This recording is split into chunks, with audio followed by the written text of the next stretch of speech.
And good afternoon. I'm Dan DeRosa, and welcome to week two of From Someone Who Knows. Let me explain what this segment is, since it's a new series here on Cleveland 19. Our reporters, our photographers put a lot of work into the interviews and the stories that they do. And when they end up on Channel 19, it ends up being maybe 2 or 3 sound bites in a story that lasts maybe a minute and 30 seconds, maybe 2 minutes. That's because we have time constraints on television. But here in digital, where people want more, they want more information, they want to see an entire interview, that's where we bring you From Someone Who Knows. You're going to hear from someone who knows, someone who's in it, someone who lost a family member, someone who is an expert in a given subject or a given field.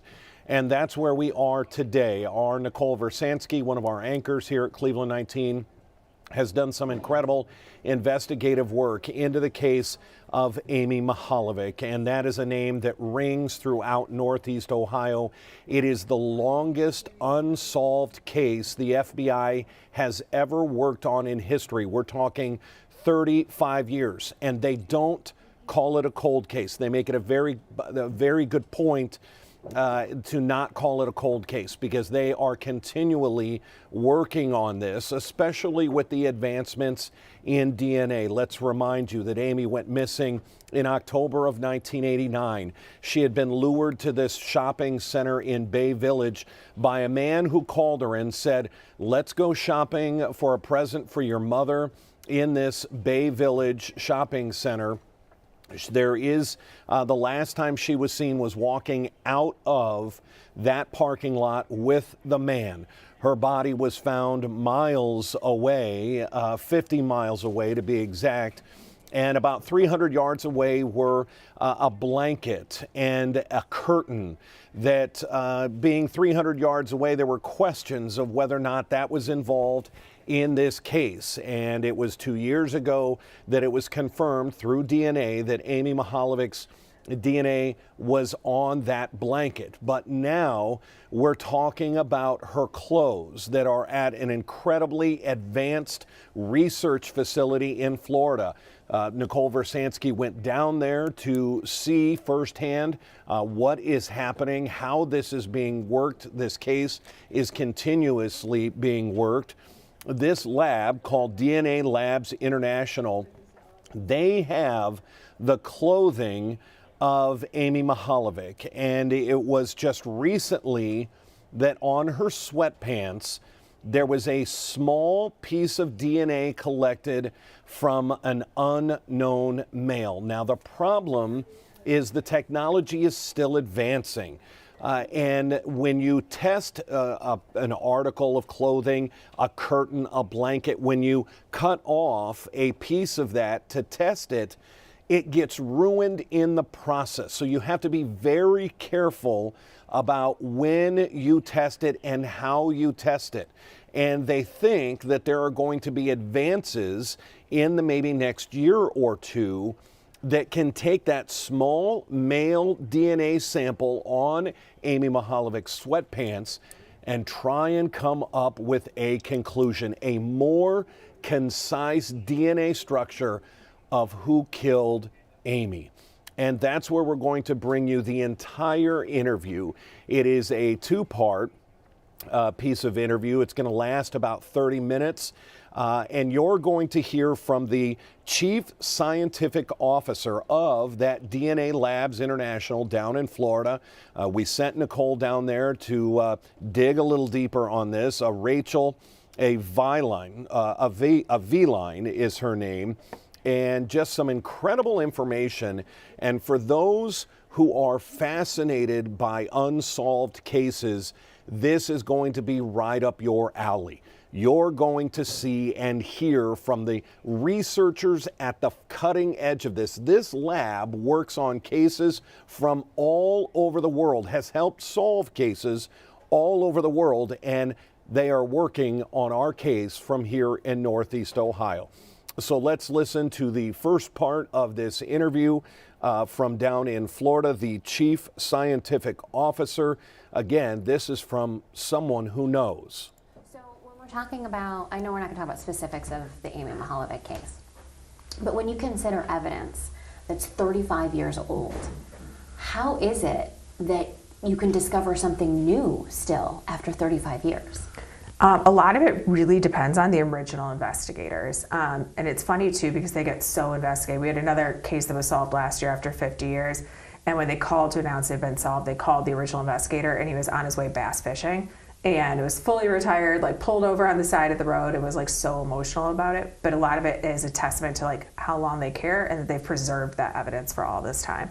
So if it wasn't collected in the first place, there's nothing we could do for it. So sometimes you look at these old crime scene photographs and you're like, wait, there was a cigarette butt over there. Does anyone have that? And it was like, no, that was never collected. It was like, oh, okay, there's nothing we can do with that. But when it is collected and it's preserved really well, really DNA can stand the test of time. So it all comes down to those original investigation team, what they collected and how it was documented. So the sweatpants, the curtain, the blanket, take me through what kind of technology, what kind of tests that you run to try and pull DNA from them or see if there is DNA on them. First and foremost, we want to look at what's already done. So we want to see any testing that has been conducted previously and what those results were. In a perfect situation, we're the first people to test it, but a lot of times with cold cases, that doesn't happen. You know, maybe a state laboratory or another private laboratory has already tested that item of evidence.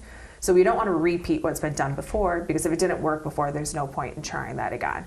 So at that point, we're going to look at more sensitive technologies. One of those is the MVAC system, which is basically like a fancy forensic vacuum for large pieces of evidence or for porous items. So think like bricks, rocks, clothing, anything with a porous texture. It also really great for large items. So if we have a king size mattress, if you imagine trying to swab that whole mattress, how long that would take, wouldn't really be feasible. Whereas we can come in with this vacuum system, cover a large area, and it's much more sensitive. So when you take that vacuum, let's say across a pair of sweatpants, how do you know it hits on DNA? So we don't know until we actually test it. So the first part is collecting that sample. So whether it's a swab, the MVAC system, taking a cutting, we take that sample then forward and it goes essentially just in a test tube. And we're going to add heat and chemicals to help extract that DNA out of the sample that's present. And then the next step, which is a lot of times people's favorite step, is quantitation, and that's where we're measuring how much DNA is there. So we can see how much human DNA we have, how much of that DNA might be male. So in a case where you have a female victim and a male suspect, that can be really helpful. If we see there's male DNA present, we know we could potentially have foreign DNA or suspect DNA there. And can you differentiate what kind of DNA it is? At that point, typically not. The only difference maybe sometimes would be when we do is called a differential extraction. So that's really common in cases where there's been a sexual component, so like perhaps a sexual assault, and we can separate out the sperm from the epithelial fraction, which is like the skin cell fraction. Okay. Last time I talked to Detective Ellish, I was so excited. It was October. He said, we just got a male DNA hit on Amy's sweatpants, which was new, which was different than anything that they'd had before. But it was a small sample, a sample too small to yield a profile, from what I understand. What does that mean? Help me understand. How big does the sample need to be? Why would something be too small?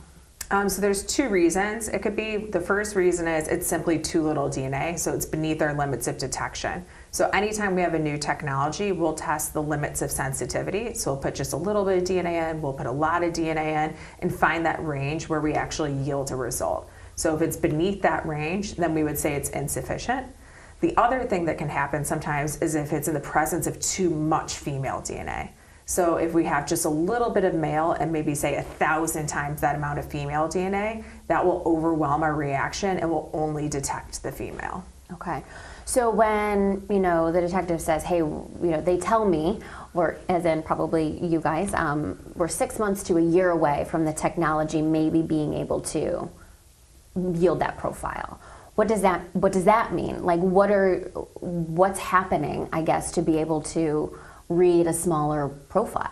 So the fun part about my job is I get to pick all of our new technology. So all the time we go to conferences, we read publications that come out in journals for new technology that's becoming available. And with forensics, especially the last 10 years, there's been a lot of big changes, and there's a lot of big changes coming as well. So if we know we have a technology coming down the pipeline that could be useful for an item of evidence, we'll say, hold on, don't test this yet. wait because the technology is getting better and we might have a better option for you coming downstream. Because is there a chance if you test that DNA, you lose that DNA? Yes, exactly. So especially with cold case evidence, when we're so limited in our sample type or how much is there, we want to make sure we're choosing the best test possible. So if there's another option coming down that could be better than what's currently available, we're going to say, hold on to that, let's wait, because we want to give it the best chance of success. And then what's the line of communication? Is the evidence here where then you figure this new technology out, you call Bay PD and you say, hey, I think it's time to test? Do they reach out to you and say, can we test this? How does that communication work as to when more testing is done? It's a little bit of both. I will say though, if you tell a detective, I think I'm gonna have new technology available in the next 6 months, they will be on the phone calling all the time after like 2 months to say, is it ready yet? Is it time yet? Kind of like a reporter? Yes, exactly. So we also though keep track of lists of cases. So if I say I have a new technology, say for example, differentiating between identical twins, I have a running list of every case where there was identical twins, where one of the twins was a suspect. So when that technology becomes available, then I can call up all those detectives and say, okay, I know you told you it'd be 2 or 3 years, time's up, we're finally ready now, we can move forward with this case. So, and that is as simple as a phone call? Yes. Okay. So, and a lot of times we'll hold on to the evidence that whole time. Sometimes we'll ship back and just say, make sure you preserve this very carefully. I will say we are very cautious with DNA extracts because they have to be kept temperature controlled. So a lot of times we will volunteer to hold on to them. We know we have a great system to keep those safe and secure and preserve those samples. so how do you keep the evidence, like in this case, for example, how do you keep Amy's evidence safe? So we have evidence vaults that hold all of our physical items, and then we have a whole lot of freezers that hold thousands of extracts dating back to when our laboratory began in 2004.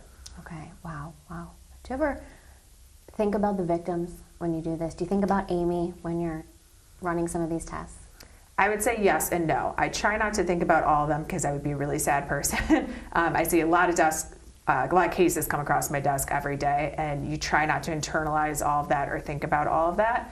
But there are certain ones sometimes that really stick out to you. Sometimes when a victim looks really familiar to someone you know, or if it's a place I've been to before, like a restaurant I happen to have been to, or sometimes the weirdest things will stick out to you that kind of hit home. Yeah. So I know, and much has been talked about this, at least 3 strands of hair that was found on Amy's, or on the blanket and the curtain, at least 3 strands of hair found on the blanket or the curtain in this case.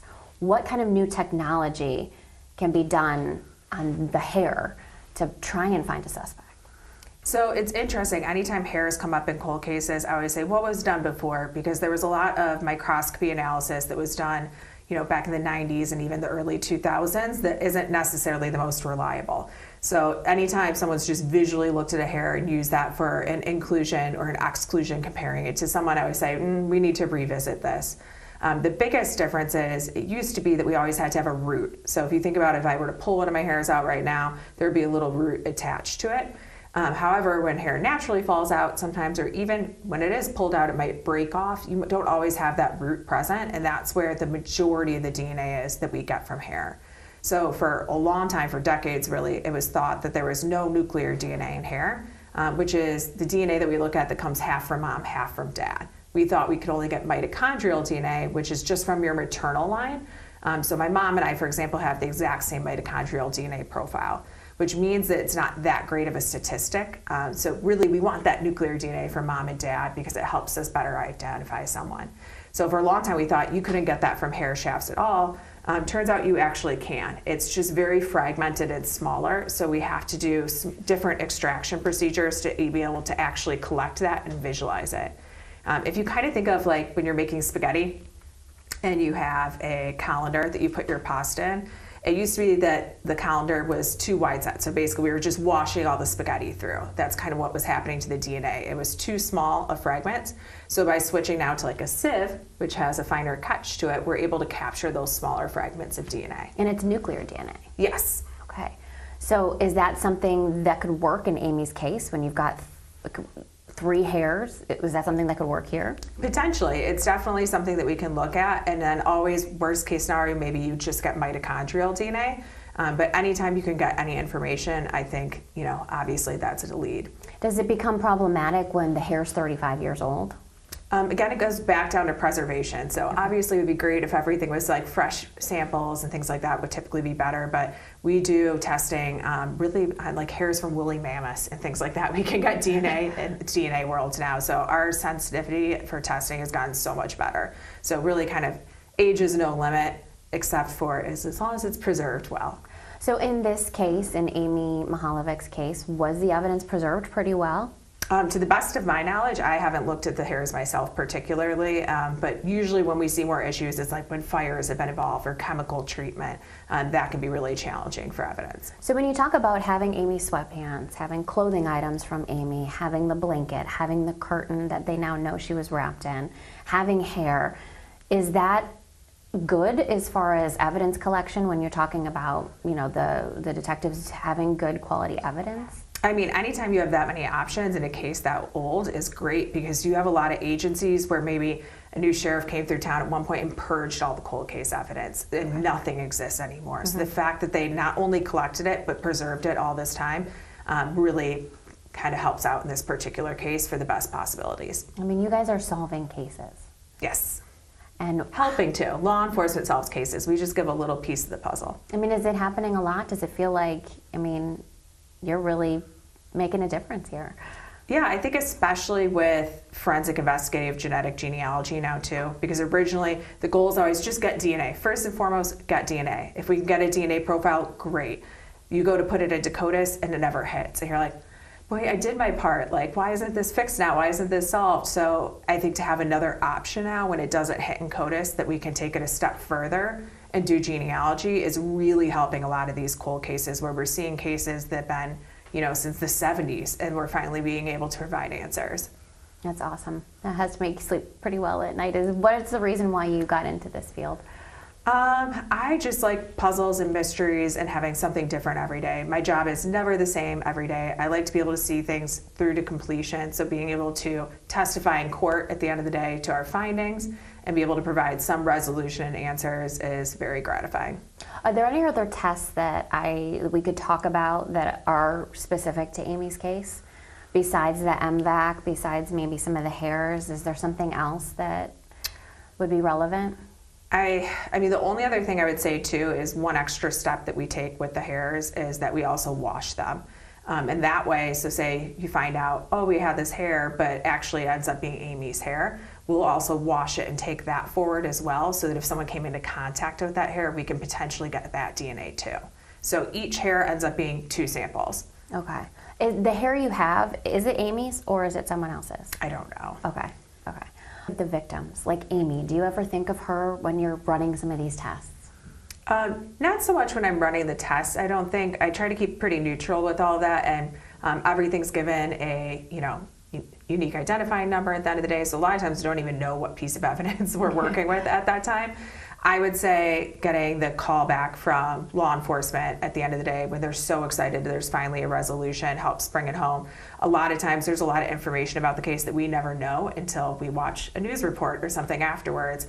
So that can be interesting. We had one that was resolved recently where the family member was terminally ill and was just so happy to finally have resolution before they passed away to know what happened to their loved one. In court is another big one. Anytime in court we see the whole victim's families when we're waiting to go in and testify. So that really changes it from just another test tube or just another swab to bring home, like the humanity of who that person was. That's another question I did want to ask. How does this testing and the results, how does it hold up in court? So there's a lot of rules and standards and procedures we have to adhere to.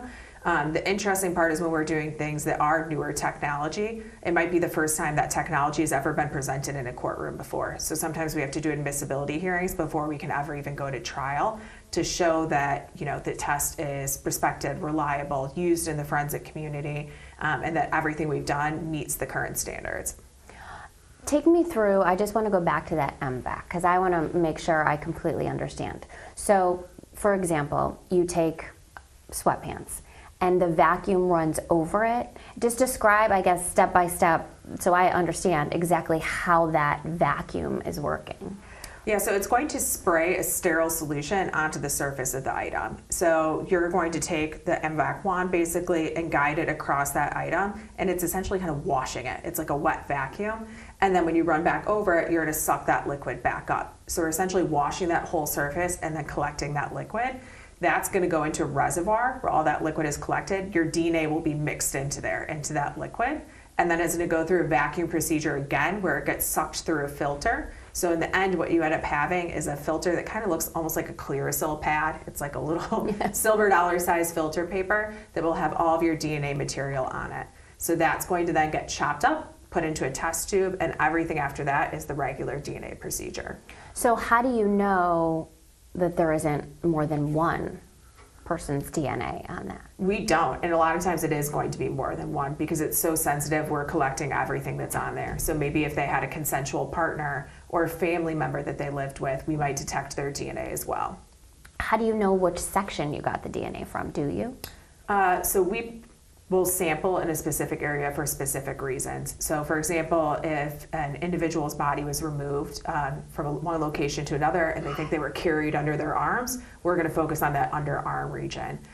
If there's video footage showing they were maybe assaulted and the person laid on top of them, then we're going to sample that front area. So we're trying to target where they may have actually come into contact with the offender. Okay. That's hard in this case. If I think of Amy, she was in a field for so long. Does that get complicated?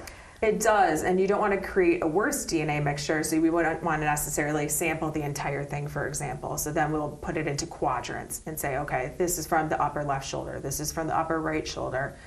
There's also challenges, like you said, when someone's found outside, you're going to have dirt present, you might have decomposition fluids present, there might have been animal activity sometimes, so you have all that to contend to because we're not just collecting the DNA, we're collecting everything that's off of that surface. So that can be really challenging. Absolutely fascinating. If you are a true crime person, this is an inside look into everything DNA and the most up-to-date technologies that are being used. This just happens to be the lab that's working on the Amy Mihaljevic case. If you are interested in more, and we're only halfway through this interview, I want to remind you that we have a special website just for every story that we've worked on here under the title Who Killed Amy? It's very easy to find. Go to cleveland19.com backslash Who Killed Amy, and you can see the stories that Nicole and others have been working on over the years because this has been a case that has been in the headlines for multiple years. And that's where this research into new DNA practices, new technology is so fascinating. And we're hearing from Rachel Aveline. She is the Chief Scientific Officer there at DNA Labs International down in Florida. We're going to get to the second part of her interview after just a quick break. Stay with us.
And welcome back to the second part of an exclusive look inside a cutting-edge DNA laboratory, research laboratory down in Florida that is working on the Amy Mihaljevic case. In fact, they have her clothes. Of course, you'll remember the Amy Mihaljevic case started back in 1989. She was just 10 years old when a man had called her and said to meet at this shopping complex in Bay Village here in Northeast Ohio to buy a present for her mother. Of course, it was a ruse. Amy was never seen alive again. She was seen leaving with the man out of the parking lot, but her body would be found months later and 50 miles away. And the investigation would continue, and it has continued over the past 35 years. This is not, and I want to repeat, not a cold case. They have been working that curtain you see there, along with a blanket that was found about 300 yards away that a couple of summers ago was determined that those items were used to wrap up Amy. She had been stabbed to death. Her hair had been found on those items. But now the next step, the clothing that she was wearing, specifically her sweatpants, a very small piece of male DNA was found on the sweatpants. You have to be careful with that sample, with that DNA, because once you test it, it's gone. And that's where the lab down in Florida, titled, the name is DNA Labs International. They've solved cases worldwide. And we are speaking, Nicole Versansky, an exclusive interview with the Chief Scientific Officer. You're about to watch part 2 of someone who knows, right at the front line of this investigation. Take a listen. Okay. When I talked to Jay in October, he was excited. He made me excited because it felt like hope. Do you get that sense after talking to him, perhaps with this case? Do you get that sense that you're making them hopeful that this could be solved? I think so, and I think also every time we do solve a case, it doesn't just bring newfound hope for that agency, it brings hope for everyone who has a cold case out there. Law enforcement, the families of the victims, sometimes in cases where the victims are still living, saying, hey, if that case could get solved, my case could possibly get solved too. Mm-hmm. Is there anything else that you want to add that you think I'm missing with, things that would be relevant to this case? Has there been anything to that point that there were cases where you ran your list and said, hey, Amy's on this is similar to something else, maybe we should test again? Has there ever been something where you were like, yeah, let's do this now, or something's relevant, let's see if it works in this case? Yeah, absolutely. I think that happens all the time. In particular, I think one of the ones that we've gotten the most recently is soil samples, where they knew someone was buried in a location and then moved. And we've had a lot of great luck with getting DNA just from that soil. Did they collect any soil, do you know, around Amy? I'm not sure if they did in this particular case, but because they found Amy, it wouldn't be as relevant then. It's a lot of times more to prove that someone was in that location. Okay. But anytime we're working cases like that, cremated remains is another one too, where they said, hey, I heard you got a profile from this set of cremated remains, can you look at mine? So I think a lot of times people are like, well, there's nothing left I can do, I've exhausted everything. And I'm always like, have a DNA analyst phone number and call them every 3 years, because it keeps changing, and what might have been no further options 3 years ago, now you might have a great option. Now, if you do get DNA on some of this evidence that can link to a profile, is that you giving the information to police and they come up with the suspect, the person, or do you have the capabilities here to find, you're talking about forensic genealogy, do you have the capabilities here where you can go to police and say, here's the DNA, here's who it belongs to? So it depends. It depends on the type of DNA that you get. So a lot of times if it's a single source profile, then that's going to go into databases and get searched. What does that mean, single source profile? Mean DNA from one person. Okay. So say we go test this, item of clothing, and we get a perfect single source male profile. We could say, go forth, try, check this, search CODIS, see if it's in there, search local databases, see if it's in there. If it does not hit at that point, then it typically comes back to us, and we would do forensic investigative genetic genealogy at that point. The other, Seeing if there's a familial link or some sort of family line linkage ancestry Yes, that you exactly. can find the suspect through. exactly, we have access to 2 databases for law enforcement. So we could search those databases, see if we see any genetic associations. And usually it's going to be like a 3rd cousin or even a 4th cousin. It's typically not someone that close. And we'll have to build out a big family tree and try to track down who that individual is. Another possibility is sometimes we get mixed DNA profiles where we can't say this is this person, this is this person. We just know this is a mixture of 3 people. And in that instance, it falls on law enforcement to say, here's a suspect, can you directly compare it to that? Because we're not able to upload those complex mixtures into the databases. Got it. But you can see that there are 3 separate people with 3 separate DNA profiles. It's not like they mix and become a morph of one. Yeah, no, it's mixed. It's just one big profile, but we can use what's called star mix technology and make direct comparisons to that. So it can't get uploaded into a database because we weren't able to separate out the 3, but we can make comparisons to that combination of 3 and say, could it be one of the 3 people that is in here? So then law enforcement can share DNA profiles that they perhaps already have, and you can see if there's a hit. Exactly. Okay. Has that ever been done? Do you know in Amy's Yes. case? It has. All the time, yeah. In this case in particular? I don't know about this particular case, but it's a Okay. pretty common strategy for us. Okay. Okay. Gosh, I don't think, Tim, do you have any questions? I would just say like cost and time comparison, because I know this isn't cheap. Is it not, if we don't just stuff at you like crazy. I mean, Right. You gotta kind of be choosy, right? Yeah, so what ends up happening, because we're a private laboratory, is we either have government laboratories, sometimes attorneys, as well as law enforcement reach out to us directly. And they say, hey, 1 of 2 things. I need this done really quickly, and maybe my state lab or my federal lab won't be able to get it done as fast as I need it done. Or 2, I need a technology that's not offered by our government laboratory. So because we're a private laboratory, when cool new techniques come out, it's much easier for us to quickly implement that than to say if you're a giant statewide lab system where you have to train 100 people, you have to get funding approved, all of that takes a considerable amount of time. So generally speaking, we're able to get a lot of new technology online more quickly. How long does it take to run an MVAC test, let's say? So it depends. So I mentioned the dirt and soil and things like that. So it has to be sucked through that filter. So if you have a very dirty sample, sometimes it could take 24 hours to go through that filter. Sometimes it's very quickly. So it really depends on the condition of the evidence. Okay.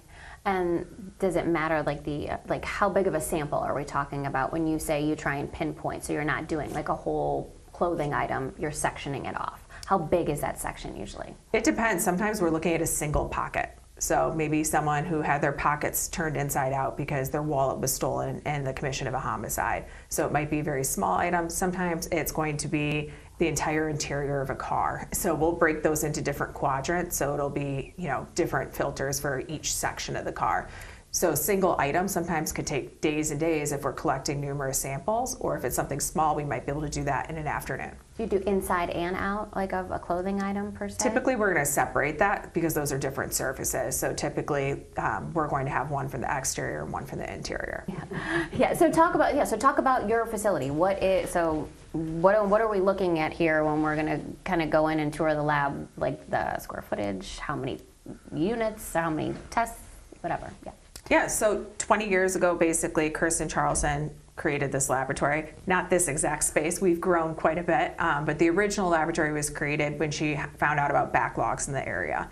And she thought to herself, if something happened to one of my daughters, it could take years to get answers. And so from a business perspective and also as a mom, she was like, well, that can't work. We've got to come up with a solution to that. So it started as a small venture by her, and really it's grown over time. When I was here, I started in 2014. I think we were about 15 people, and now we're about 120. Wow. And we have 2 locations. So we have our location here in Deerfield Beach, Florida, which is our main laboratory. But we also have another laboratory out in Salt Lake City, Utah, which is where we do primarily whole genome sequencing, which is where we develop the profiles for genealogy. And through that, you'll see kind of just walking through the laboratory, we have robots everywhere, we have microscopes, pretty much 2 MVACs, all the different technology you could think of to help solve a crime. So when we go out and we speak with law enforcement, they say, I have this problem I can't solve. I don't have a type of test for this. We kind of put our heads together. We collaborate a lot with different universities in the area. We take internships to try to develop and innovate new technology for really anything that can help solve crime. And are you developing the new technologies here too? Some of them we do here. Spent shell, for example, which is testing from spent shell casings. We developed that in-house. It's a proprietary method. And then other things, we work with other vendors and companies. Anytime we hear about anything cool and new that could potentially help out, we say, wait, I've got cases that could use that. That's something that we're going to want to bring online. You guys must have a pretty good reputation to grow as much as you've grown just in 10 years. Yes, we are very, very busy, but that's good. Busy is good. Yeah, how would you describe, I guess, the quality of the work that you do here and the attention to detail and, the reason why you get the results that you do? Yeah, quality is imperative because at the end of the day, if it's not accepted in court, what was the point of everything that we did? So I always say the only thing worse than not knowing who committed a crime is knowing who committed it and not being able to do anything about it. So we want to make sure that everything we are doing meets all the current standards, both in the U.S. and internationally, and that evidence is going to hold up in court. Do you know, and I know we can't get into specifics, but what's next per se for Amy Mihaljevic's case? What's next for that case? So typically we do things stepwise, especially in cold cases. We want to take our time. Evidence is precious. You can't go back in time to the crime scene and recollect it.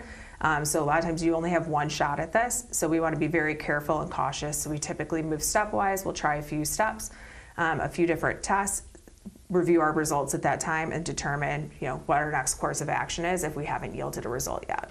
So when you talk to the investigators and they get excited, you're a little more seasoned, obviously, with the result that you think that you can get, perhaps, than they are, right? In a lot of cases, this is your expertise.